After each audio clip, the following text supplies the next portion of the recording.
YouTube, welcome back to my channel. I'm your host TKK and we are back with another video, guys. Thank you for tuning in to this video. We're going to be taking a look at the LG C4 OLED. I picked this panel up in a 42-inch as it's going to be dedicated as a gaming PC panel. What we're going to be doing in this video, I'm going to set you up for the expectations. We're going to be doing an unboxing, assembly, taking a look at the initial impressions that I have on this panel. We're going to be connecting it to the PC, doing a 144 Hz refresh rate setup. At some point on the channel, we'll get down to the point where we're doing a comparison, looking at this versus the C2. I do appreciate you guys tuning in tonight. We're going to get it going right after this intro.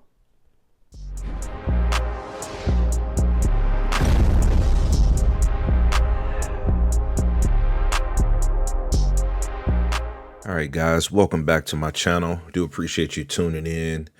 So we're just going to do this unboxing. We're going to do this B-roll or voiceover style, just taking a look at the box. Nice, light. It's my first time owning a 42. Smallest other size I've ever had was 48 with the A90K from Sony a couple of years ago. Cutting this thing open. We're not going to waste too much time. We'll get right into the meat and potatoes of everything. It's like a new toy, you know what I mean? Very small, and I'm expecting to have fun with this thing. So getting it out the box, just got everything laid out. Got a couple of the legs positioned there for the TV, as well as some cable management, the remote, a couple of covers for the legs, IR blaster, some batteries, just a nice overview of everything, right?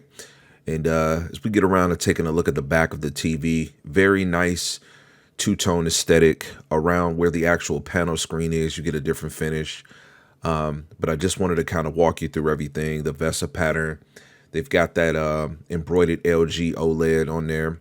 The power cable isn't soldered on, but there is a Phillips screw that does house where that is right there. And so taking that apart, you know, you can get access to that. So if you ever do get it damaged, just to look at the model number, etc., all of that information. Overall, it's a nice TV, feels pretty good. Taking a look down at the ports, you got 4 HDMIs, a couple of USBs, Ethernet LAN, and obviously the tuner, which makes it a TV. That's what segregates a TV and a monitor, is the tuner. So that's an overview of the back. Going around to getting the legs or the base installed, you just got 4 Phillips screws in totality. Almost said screwdrivers, but 4 screws. You want to just kind of clamp that in, get the bottom one on first would be my recommendation, and then proceed to the top. Gives you a nice clean aesthetic there. And then earlier when I was showing you the covers, these are going to be the covers right there that are going to position you where you can kind of cover over that top screw. So that just gives it a more complete look. And then this is going to be the cable management piece right here. Nice and attractive. We'll take a look at this later in the video after I get this set up where it's going to be positioned. So let's get into the overview of the TV right now. All right, so I have to offer my initial impressions just seeing this thing set up. I have it pretty much connected in a way that it actually would be. We haven't done the peel, so there's extra glare on this. Again, this is a glossy finish, unlike the Samsung S95D that I've recently picked up and featured on the channel. So we haven't done the peel on this thing yet, but it is gloss finish just like this this G2, but very aesthetically pleasing. Hopefully I can catch a good sight of this. So we've got the HDMI connected. I've got the cable shroud, if you will, to kind of conceal, manage. This thing looks nice. Cute is the word that you know, I would definitely give this thing. And it's something that Whisper Status had also utilized in his initial view of the TV. All right, so let's get into some demo content. This is all integrated within the TV. No flash drive, no server content. This is just built into the television. If you put the TV into store mode, this is what you get. And we're listening to the audio from the TV also. Volume is set at 10, okay? I do have a lapel mic on me, and we are positioned right in front of the television. So everything looks really nice here. It's a great representation of what you want to see if, you know, you were wanting to see like what the best of the best is going to be with the TV. Whites are pretty nice and white. Contrast is sweet. Right now I have the lights turned off, so there's no light at all coming in here. Good representation of colors. Contrast is nice. Black levels look good. Yeah, one of the biggest things you're gonna get that you will miss from a QD OLED, if you're not aware, is your whites are gonna be more pure. So that's nice. Just to follow up with some more demo content.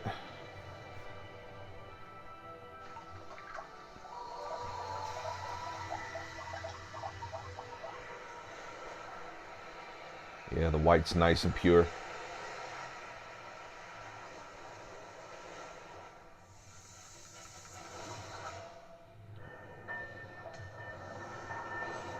Blacks are beautiful, inky.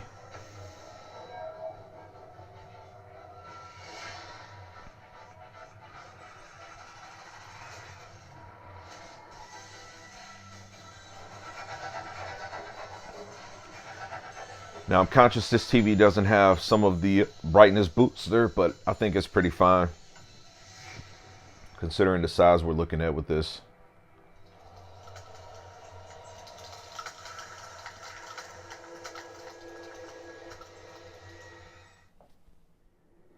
All right, we're gonna hit one more demo.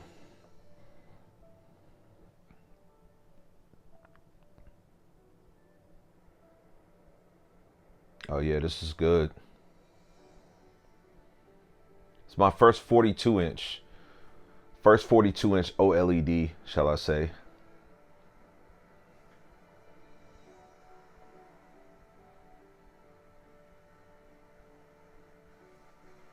I want you guys to make sure that you stay tuned for the conclusions part of this video. I have in my mind some things I want to discuss as to, you know, why I got this TV and my use case for it.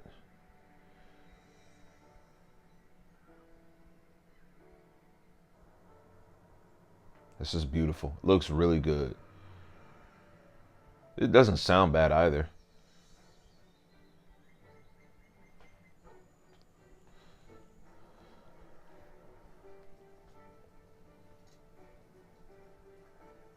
Yes, sir. Those colors are popping, man.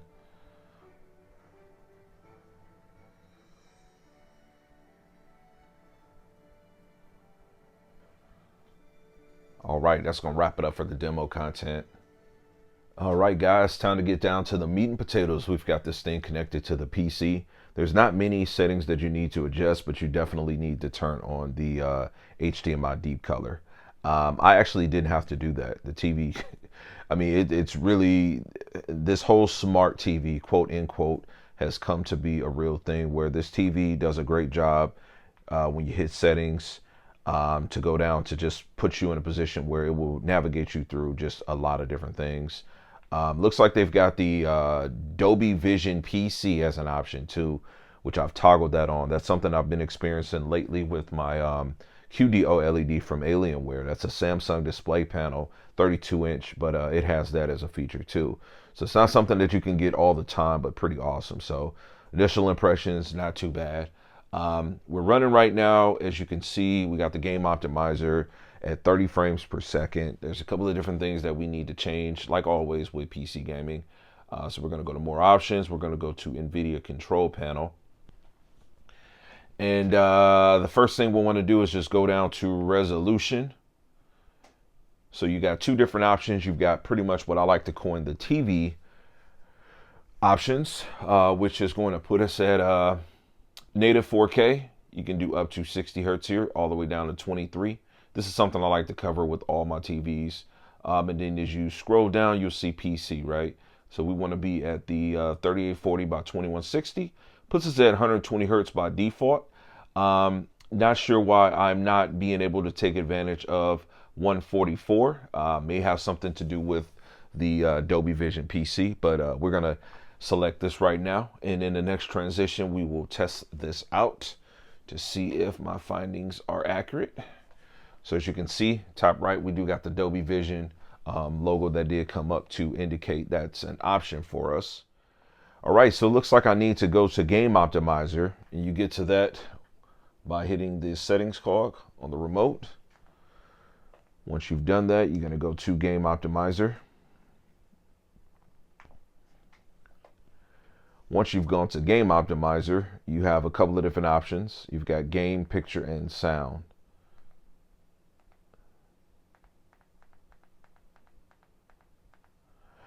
Under the game toggle, you're going to go to 144 Hz booster. So turning that on gives me the opportunity to select yes with that.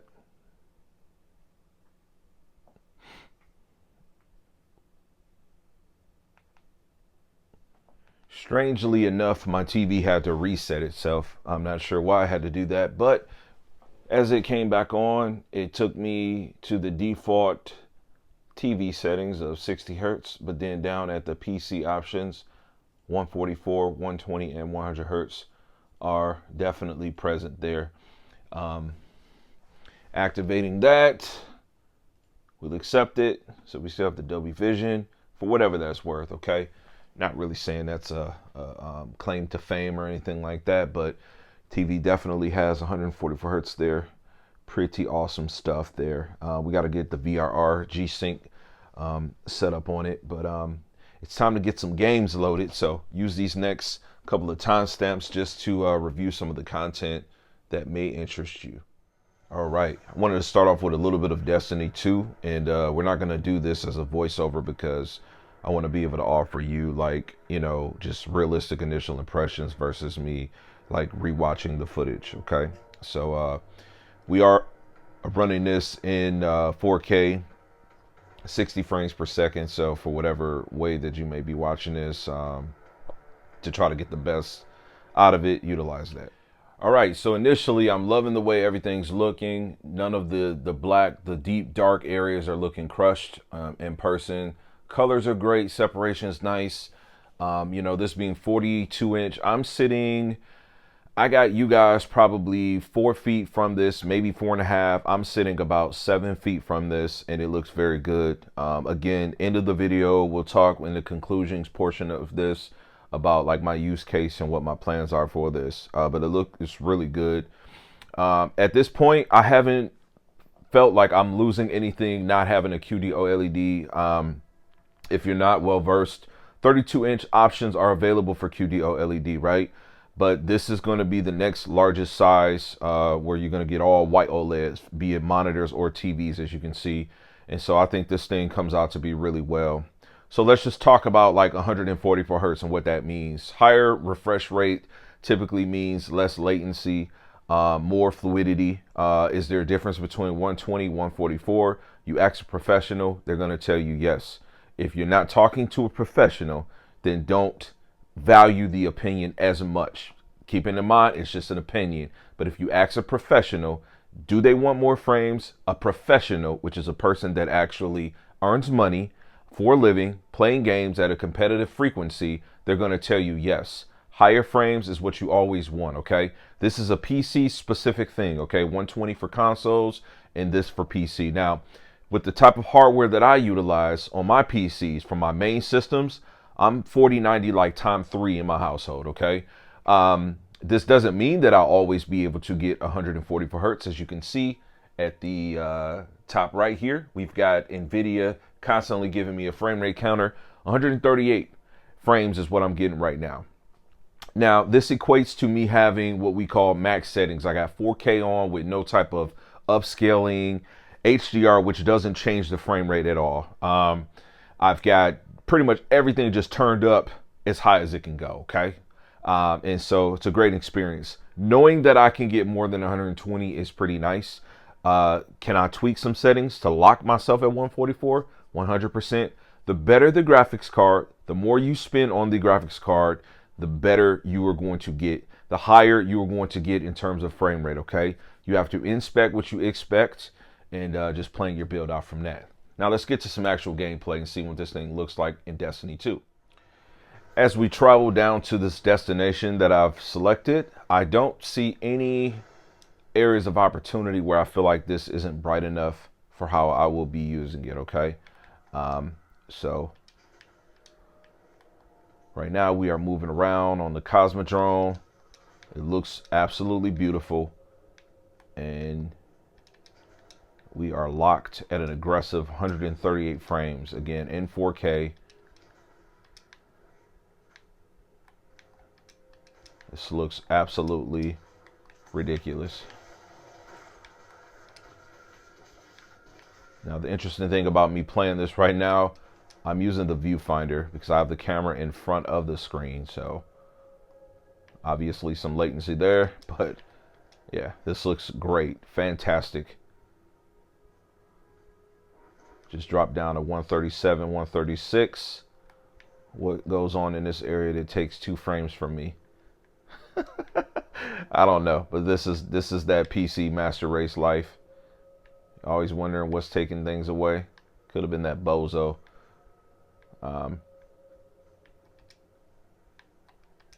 But this looks beautiful. Looks very good. Destiny 2 is a game that has been out for quite some time, and this particular map that I am on has been out for much longer. Oh, that was nice. Nice hit from that sun. Keeping in mind, YouTube's going to change things a little bit. I'm looking at my viewfinder and my camera. We look sensational. Not finding many opponents, but moving through and through. Feels great. Chose this game first because it's a game that you will actually be able to take advantage of. It's a shooter, right? You can play it competitively, or you can just kind of kick back, invest 100 hours, you know what I mean? Play by yourself, or play, you know, with some friends.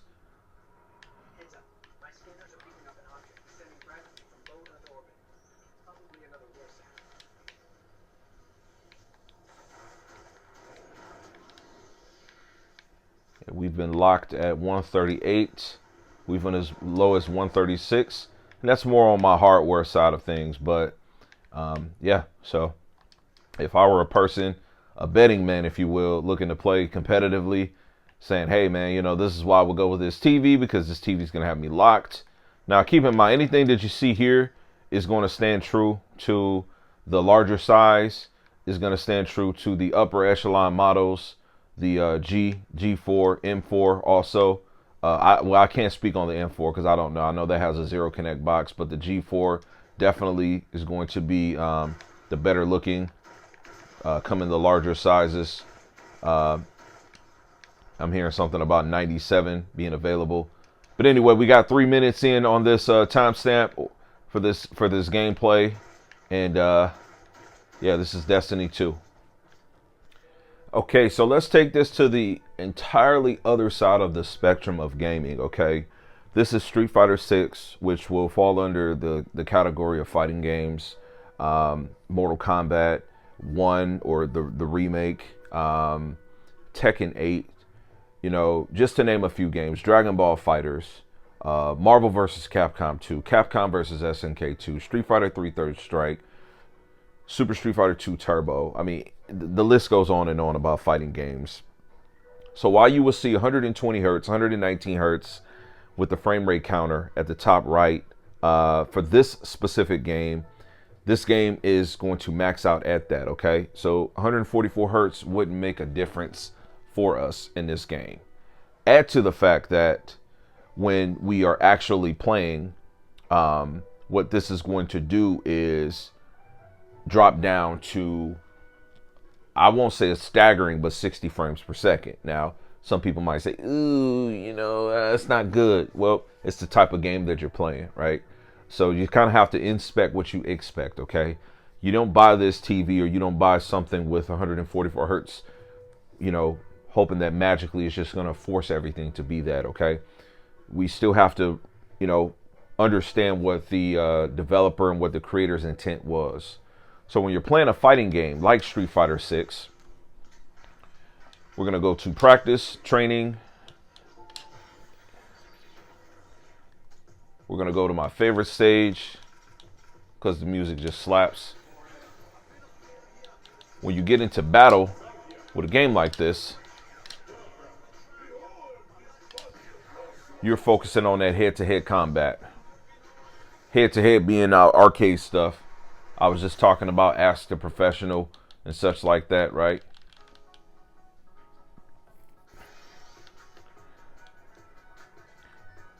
So our frame rate counter is normalizing. It's at 59/60 right now. Because that's what's important. That's what this game runs at when it's actually being played.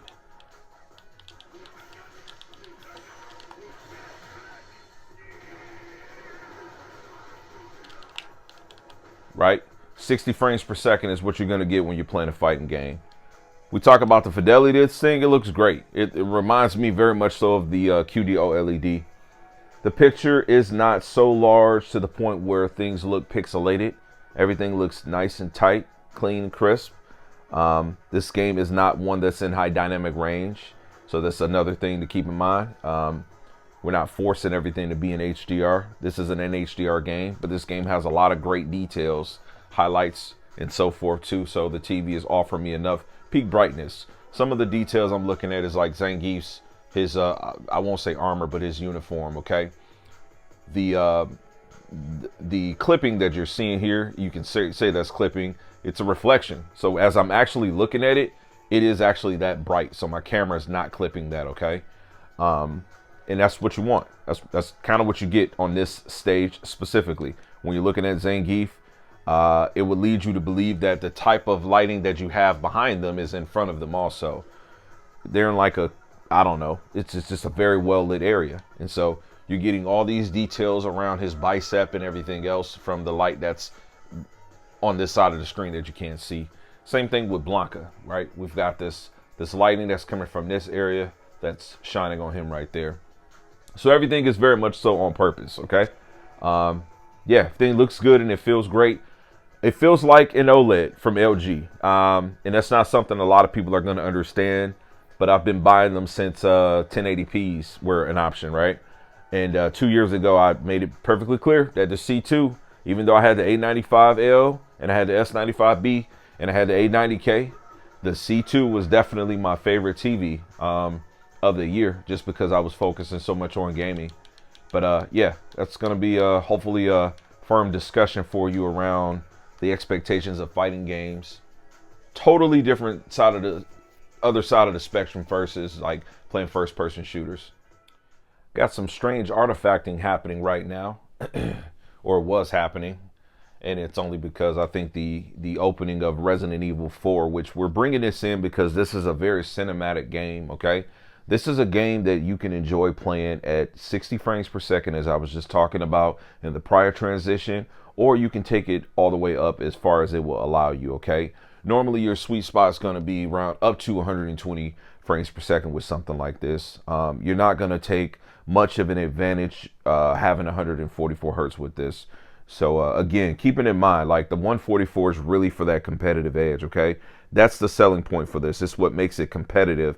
And with Samsung for now 2 years making 144 an option without the need of an overclock like 2022 S95B, I think it was a great move for LG to put some of their models to be able to push 144 hertz. Again, if you're going to claim the title as the king of gaming TVs, you definitely have to be competitive in that regard.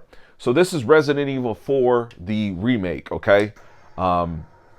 This game, pretty sensational in my opinion.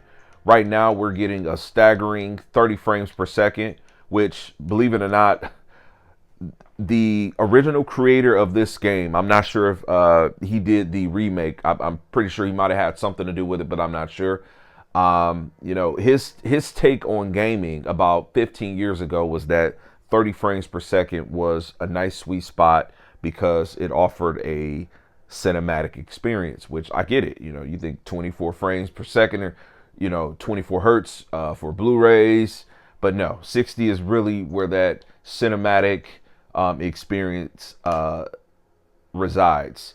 But this game, again, I chose it because it gives us just such a mix of different things. And I'm going to utilize this particular title to go through some of the setting potentials, okay? So first we want to turn up this refresh rate. And each time we select this, the screen's going to black out just to adjust and read itself. We're going to go past 50. We're going to go past the 59. We're going to go past the 60. We're going to go past our 100. We're going to go past that 120. that 119. And if you notice, once we got to like that 120, we started getting that Dolby Vision there, right? So once we go to 143, that caps us until we get back down to that 23, okay? So we're going to be at 143.99 hertz. That's going to be the 144. Let's check out our game optimizer. Yep, 143, baby, right? Also tells us we got that G-Sync is active. Gotta love it. Gotta love it. You can only get that with LG, man. No other TV is going to tell you actually got G-Sync working. So we got ray tracing on, you know, just dabbling around with some of the settings. Let's go to some presets. We'll turn this thing all the way up, man. We've got 22, almost 23, 24 gigs of video RAM. We've got about 14 utilized. I'm not expecting to get 144 hertz out of this thing when actually gaming. But again, you know, you got variable refresh rate technology that will help you with screen tearing. And then you also have the display that can handle whatever you're going with. And to cap that off, you have a graphics card that can handle that.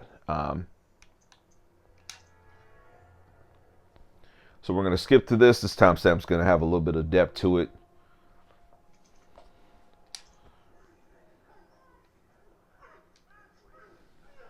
Everything looks good.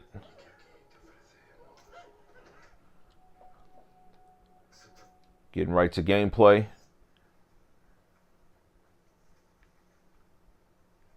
So again, yeah, if you look at my frame rate counter up top, we'll start off with the visuals. Everything looks good. This looks very on purpose. If you know, you know.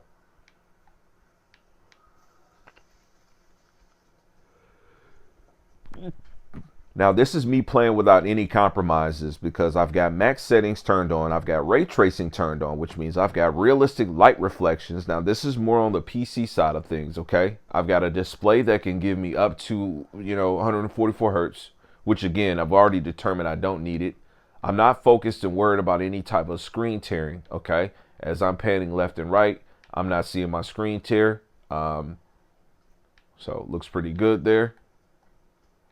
I've got beautiful graphical fidelity. I mean, just everything looks great, right? I probably will be in the family of around 120 frames per second, which who's going to cry about that? My reds look pretty real, right? For the gaming side of it. Yeah, everything looks good, man. And then with the size of this thing, man, it's just, I'm not missing anything, man. This is actually looking really good.